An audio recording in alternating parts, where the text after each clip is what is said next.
নিজের পাশে নিজে আছো, কিসের তোমার ভয়? নিজে নিজের বন্ধু তুমি, একলা কারে কয়? আসসালামু আলাইকুম। স্বপ্ন নূরের সংসার থেকে আমি নূর আছি আপনাদের মাঝে। নতুন আরও একটি লাইফস্টাইল ব্লগ ভিডিওতে আপনাদের সবাইকে ওয়েলকাম করছি। কাছে দূরে যে যেখান থেকে আমার আজকের ভিডিওটি দেখছেন, আশা করছি আল্লাহ রহমত আপনারা সবাই ভালো আছেন। আমিও আলহামদুলিল্লাহ ভালো আছি। আজকে সকাল সকাল চলে যাচ্ছি আমরা মা ছেলেরা সবাই মিলে ডাক্তারের কাছে, কারণ আরাফ অনেক অসুস্থ, তার মধ্যে আমি তো ভীষণ অসুস্থ। আমি গাঁটটাকে এদিক সেদিক নাড়াতে পারছি না, তো আসলে সব মিলিয়ে আর টিকতে পারছি না, যার কারণ হচ্ছে ডাক্তারের কাছে যাওয়া। তো এই যে আরাফ কিন্তু এখনও মোটামুটি অসুস্থ আর কি। তো এই যে এদিক দিয়ে হচ্ছে ও হসপিটালে চলে এসেছে। এখন দেখা যাচ্ছে মনে হয় যে ও একদমই সুস্থ মানুষ, অ্যাকোয়ারিয়ামের মাছগুলোর সাথে সুন্দর খেলা করছে। তো আসলে এরকম সুস্থ সবল বাচ্চা দেখতে খুবই ভালো লাগে। তবে ঈদের পর থেকে এ পর্যন্ত 4 বার জ্বর এসেছে। তো ওকে আসলে ডাক্তারে বেশ কিছু পরীক্ষা দিয়েছিল, ওগুলা করানোর জন্য বলছিল। তো আজকে আর করাইনি, কারণ আজকে আমি ওষুধও আনতে পারিনি, কারণ আপনাদের ভাইয়া যে কয় টাকা দিয়েছিল সেগুলো দিয়ে ডাক্তারের ভিজিট দিয়ে শেষ করে ফেলেছি। তো ও বলেছে যে ও আসার পরে ওষুধ কিনে দিবে, এখন আপাতত চলে আসতে। তো দেখা যাক, যদি ও আবার যদি না আসতে পারে তাহলে কিছু টাকা পাঠাবে ওষুধ কেনার জন্য। তো যাই হোক, ওটা ছিল যেদিন ডাক্তারের কাছে গেছি, ওটা ছিল আগের দিন, আর এটা হচ্ছে পরের দিন থেকে আজকে ভিডিওটি শুরু করেছি। তো আমার বাসায় আসলে চা, রুটি, পরোটা এগুলো প্রতিদিনেরই একটা বলা যায় খাবারের মেনু থাকে, এইটাই। তো ওদের জন্য পরোটা ছেঁকে নিচ্ছি, আর গুনে গুনে 4টা পরোটা বানাই, আর আমার জন্য 2টা রুটির মতো করে নিয়েছি। আর চা নিয়ে চলে যাচ্ছি আরাফের কাছে, কারণ আরাফ অনেক বেশি কান্নাকাটি করছে। তো অফ ক্যামেরা নাস্তা সেরে এখন চলে এসেছি কিচেনে। আর কিচেনের প্রতিদিনের একটা রুটিন বলা হয় আর কি, যেটাকে থালা প্লেট এক গাদা জমে যায়, যেটা আসলে দেখলে নিজের কাছে অস্বস্তি লাগে। আর যতক্ষণ পর্যন্ত এগুলো না ধুইতে পারি ততক্ষণই খারাপ লাগে নিজের কাছে। তো এগুলো ধুয়ে ফেললে মনের ভিতরে অনেক শান্তি লাগে। যদি আসলে কাজ রেখে একটু বিশ্রামও যাই, সেটাতেও কিন্তু আমার শান্তি লাগে না। আমার মনে হয় আমি কষ্ট করে হলো কাজগুলো করে তারপরে বিশ্রামে গেলে আমার কাছে শান্তি লাগে। তো এরকম কার কার ক্ষেত্রে হয় জানি না, তবে আমার ক্ষেত্রে এটা একদম সবসময় হয়ে থাকে। যতক্ষণ আমি কাজগুলো করে গুছাতে না পারি ততক্ষণই আমার মনের ভিতরে মনে হয় টেনশন কাজ করে। তো যাই হোক, ভিডিওর কোথাও কোনো অংশ যদি আপনার ভালো লাগে প্লিজ একটি লাইক দিতে ভুলবেন না। আমার প্রিয় আপুরা কিন্তু আমার ভিডিওতে একটি লাইক দিতে ভুলেন না। ওনারা মনে করে হলো আমার ভিডিওতে একটি লাইক দিয়ে যান। আর কিছু আপুরা আমার ভিডিও দেখেন, একটি লাইক দিতে ভুলে যান। আপুরা আজকে কয়েকদিন ভিডিওতে খুব কম লাইক পড়ে, প্লিজ বেশি বেশি করে লাইক দিবেন এবং বেশি বেশি করে শেয়ার করবেন। আর যদি ভিডিওর কোথাও কোনো অংশ বেশি ভালো লাগে, আপনি যদি নতুন হয়ে থাকেন চাইলে আমার চ্যানেলটিকে সাবস্ক্রাইব করে আমার পরিবারের বন্ধু হয়ে থেকে যেতে পারেন। আর অবশ্যই অল অপশন অন করে দিবেন, এতে করে আমি যত নিত্য নতুন ভিডিও ছাড়বো সবার আগে পৌঁছে যাবে আপনার কাছে। আপনি সময় সুযোগ করে আমার ভিডিওগুলো দেখে নিতে পারবেন। তো যাই হোক, আপনাদের সাথে কথা বলতে বলতে কিন্তু অনেকগুলো কাজ করে ফেলছি, যেটা হয়তো আপনারা দেখে বুঝতে পারতেছেন। তো আসলে আপুরা অনেক সময় কাজ করে ফেলি কথা বলতে বলতে, আপনাদের সাথে কখন যে সময়টা চলে যায় নিজেও টের পাই না। এই যে আরাফও এখন কান্নাকাটি করছে, ওকে আমি কোলে নেওয়ার জন্য। তো আসলে সব সময় দেখা গেছে কোলে নিতে চাইলেও পারি না, কারণ আমি যেহেতু একা থাকি, তো সব কিছু সামলিয়েও কিন্তু ওকে একটু সময় দিই আর কি। তো যাই হোক, কিছু আপুর কমেন্ট পড়বো, যদিও আসলে বেশি একটা কমেন্ট পড়তে পারবো না, কারণ আমার ছেলে অনেক বেশি অসুস্থ। তো আপনারা হয়তো আপনাদের সাথে গতকাল ভিডিও শেয়ার করতে পারি না, আমার প্রচণ্ড গাড়ে ব্যথা, আমি মাথাটা এদিক সেদিক নিতে পারতেছি না, এত বেশি আমার গাড়ে ব্যথা। কিচেনের কাজগুলো সেরে এখন চলে এসেছি রুমে। আর সকাল সকাল রুমটা গোছালে মনের ভিতরে একটা ভালো লাগা কাজ করে। আর আসলে আমার একটা অবস্থা, আমি হযবরল কোনো কিছু দেখতে পারি না, যেটা যখন করার দরকার সেটা তখনই করে ফেলার চেষ্টা করি। যদিও আমি অনেক অনেক অসুস্থ, আমাকে দেখলে কি বোঝা যায় যে আমি একজন অসুস্থ মানুষ? আসলে কি আমাকে কেউই কখনো দেখলে বুঝবে না যে আমি অসুস্থ। আমাকে দেখা যায় আসলে আমি মোটাসোটা একটা মানুষ, কিন্তু আসলে আমার শরীরটা এত বেশি খারাপ যায়। আর আমি বলা যায় একদম প্রায় সময় অসুস্থ থাকি, কিন্তু কষ্ট করে হলে আপনাদের সাথে ভিডিওগুলো শেয়ার করে যাই, কারণ আমার চ্যানেলটাও চালাতে হবে, সাথে আপনাদের ভালোবাসাগুলোরও প্রাধান্য দিতে হবে। আসলে সব মিলিয়ে কারণ আমি একটু কষ্ট হলেও আমি প্রতিদিন ভিডিও করার চেষ্টা করি। এই প্ল্যাটফর্মে আমরা যতজনে কাজ করছি কেউ কিন্তু এমনি এমনি এমনি চ্যানেলে কাজ করছি না, কারণ সবাই সবার জায়গা থেকে চাই যে আমরা কিছু একটা আর্ন করব, প্লাস আমাদের একটা চ্যানেলের একটা ব্র্যান্ড হবে, বা আমরা হচ্ছে এখান থেকে কিছু আর্ন করতে পারবো ঘরে বসে। সেই উদ্দেশ্যে হচ্ছে প্রত্যেকটা আপু বা প্রত্যেকটা ভাইয়া আমরা সবাই হচ্ছে চ্যানেলে কাজ করি। তো একটু কষ্ট হলেও কিন্তু আমরা প্রতিদিন চেষ্টা করি ঘরে বসে কিছু করার জন্য। আসলে দেখলাম যে ইদানিং কেউই হচ্ছে ঘরে বসে নেই, সবাই সবার মতো যে যেখানে পারছে সেখানেই লেগে গেছে। আমার মনে হয় আমি খুব মানে অনেক দেরি করে ফেলছি। আমি হচ্ছে এই অনলাইন জগতে আসতে আসতে অনেকটাই লেট করে ফেলছি, যেটা আমার অনেক আগে আগে আগে অনেক আপুরা চলে এসেছে, প্লাস অনলাইন অফলাইন সব কিছুতেই ওনারা কাজ করছেন। আমি শুধু আসলে অনলাইনে একটু আধটু এই কাজগুলো করছি, না হয় কিন্তু এর বাইরে আমি কোনো কাজই করছি না। অনেক অনেক আপুরা দেখতেছি তাদের আর্থিক অবস্থা অনেক বেশি ভালো, সাথে অনলাইনে কাজ করছেন এবং কি ইউটিউবিংয়ের পাশাপাশি তারা কিন্তু অনেক অনেক বিজনেস করছেন, যেটা আসলে তাদেরকে দেখলে কিন্তু অনুপ্রেরণা জাগে মনের ভিতরে, আমারও করতে ইচ্ছে করে। আসলে অনেক আপুরা হচ্ছে তারা 3 পিস বিক্রি করতেছে এখন। তো আমার হচ্ছে একটা কথা বলি, আমি হচ্ছে 3 পিস বিক্রি করেছিলাম গত 2 বছর আগে, মানে অফলাইনে, তখনও কিন্তু আমি অনলাইনে আসিনি। তো হচ্ছে আমি যখন এই 3 পিসগুলো বাসায় বসে বিক্রি করছিলাম, তখন হচ্ছে আসলে আমার কিছু কাছের মানুষগুলা তাদের মানে রিলেটিভদের কাছে পরিচয় দিতে লজ্জা লাগতো যে আমি 3 পিস বিক্রি করছি। আসলে ওনারা হয়তো জানেনও না যে মানে অনেক অনেক ভালো ভালো সেলিব্রিটিরা হচ্ছে এই কাজগুলাই করছে প্রথম থেকে, মানে অল্প কিছু দিয়ে উদ্যোক্তা হয়, তারপরে হচ্ছে হতে হতে বিশাল বড় একটা ব্র্যান্ডে পরিণত হয় আর কি। তো হয়তো ওনারা জানতো না। তো যাই হোক, তখন আমার নিজের কাছেও খুব লজ্জা লাগতো যে আমি আসলে এই কাজটা করতেছি, এটা মনে হয় খারাপ কাজ আর কি, যেটা আসলে আজকে 2 বছরে আমি দেখলাম এটা আসলে যদি আমি ধরে রাখতে পারতাম তাহলে এতদিনে আমি কিছু একটা হলেও আর্ন করতে পারতাম, যেটা আমি একদমই মানে আমার লস হয়ে গেছে। তো যাই হোক আপুরা, আপনারা যদি আমার পাশে থাকেন, আপনারা যদি আমাকে সাপোর্ট করেন, তবে আমিও ইনশাল্লাহ কিছু না কিছু করার চেষ্টা করব আপনাদেরকে নিয়ে। আর আপনাদেরকে নিয়ে আমি অনেক দূর এগোতে চাই, অনেক দূর এগোতে চাই, আমার প্রিয় আপুদেরকে নিয়ে, প্রিয় ভাইয়াদেরকে নিয়ে। তো আসলে সবাই কিন্তু অনলাইনের কাজকে পছন্দ করে না, সবাই কিন্তু আবার এই অনলাইনের কাজকে অপছন্দও করে না। কেউ একটু বেশি পছন্দ করে, কেউ আবার একটু খুব অপছন্দ করে। তো আমি মনে করব এরকম অপছন্দ না করে আপনার যে কাছের রিলেটিভগুলো আছে যারা একটু আর্থিকভাবে অসচ্ছল, তাদেরকে একটু চেষ্টা করবেন, একটু হেল্প করবেন, কিভাবে তাকে উপরে উঠানো যায় বা কিভাবে আপনার লেভেলে আনা যায় সে চেষ্টাটা করবেন। আমাদের সমাজের মানুষ হচ্ছে কিভাবে তাকে নিচে টেনে হিচড়ে নিচে নামাবে সেই চিন্তাটাই সবার ভিতরে বেশি থাকে। তো আসলে হিংসা না করে আমরা একে অপরের পাশে থাকবো, একে অপরকে সাহায্য করব। তো যাই হোক আপুরা, অনেক কথাই বলে ফেলেছি, আসলে মনের অজান্তে অনেক কথা বলে ফেলি, আর কথাগুলো বলতে বলতে কখন যে আমার টাইমটা শেষ হয়ে যায় আমি নিজেও বুঝতেছি না।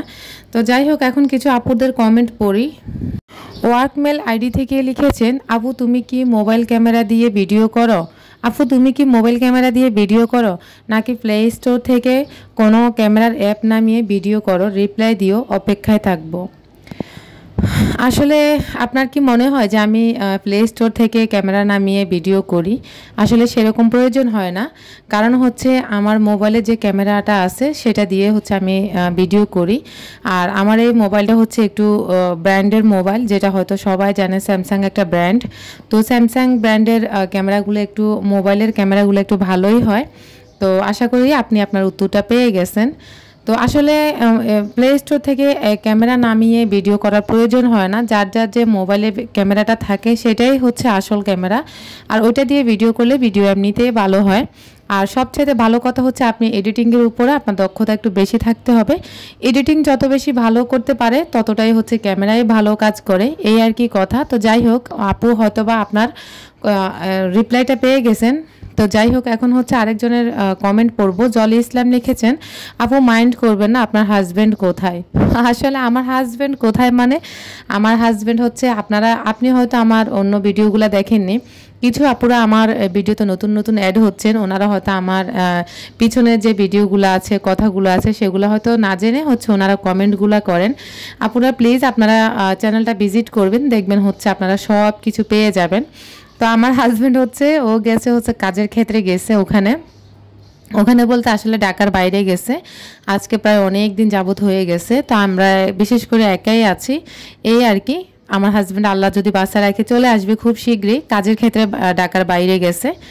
তো আরেকজন লিখেছেন সিফাত খান আইডি থেকে লিখেছেন, অনেক ভালো লেগেছে আপু, তুমি খুব সুন্দর করে কাজ করো, দোয়া করি তুমি এগিয়ে যাও।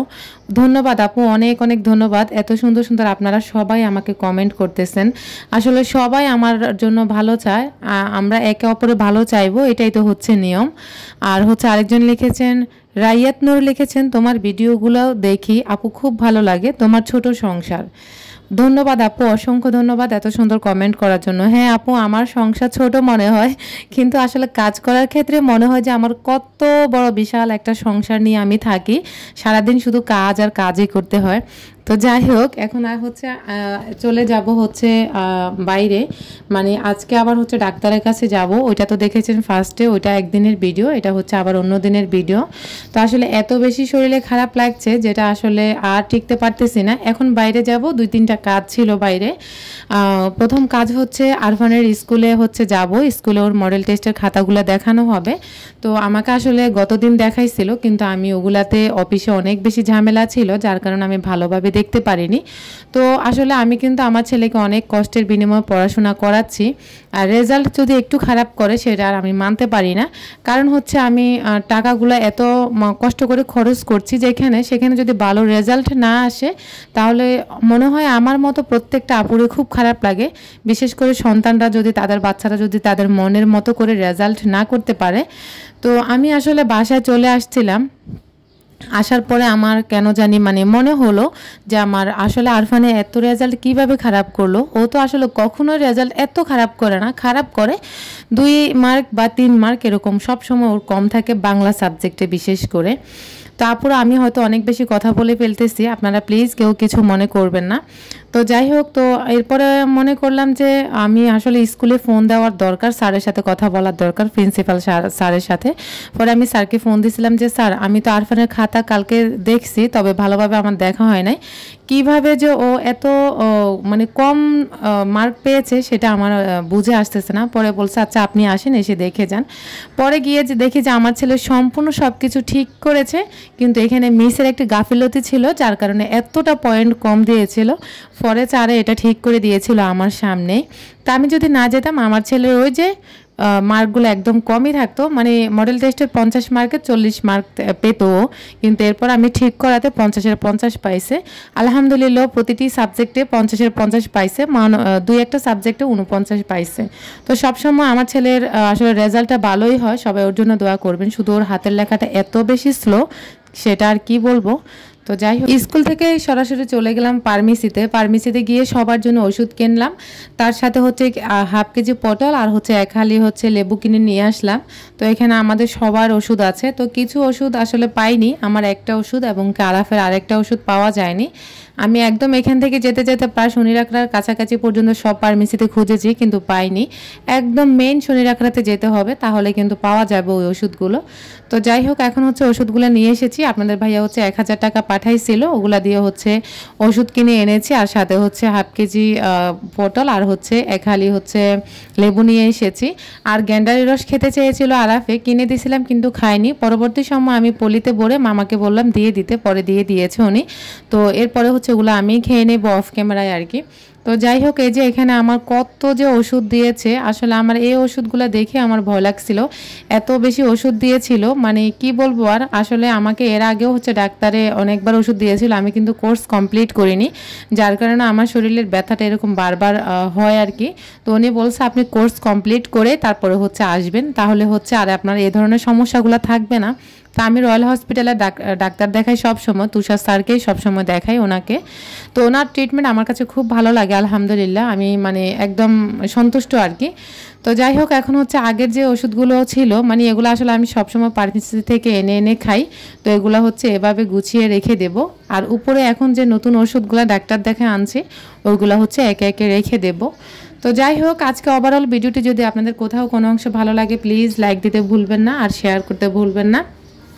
আমার কিছু আপুরা আমার ফুল ভিডিওটা না দেখে হচ্ছে আমাকে কমেন্ট করে, আসলে যেই কথাটা আমি ভিডিওতে বলে ফেলেছি ওনারা হচ্ছে সেই কথার ব্যাপারে আবারও কমেন্ট করে। ওনারা হয়তো ফুল ওয়াচ করে না, যার কারণে হচ্ছে আবারও আমাকে সেই একই কথা জিজ্ঞেস করে।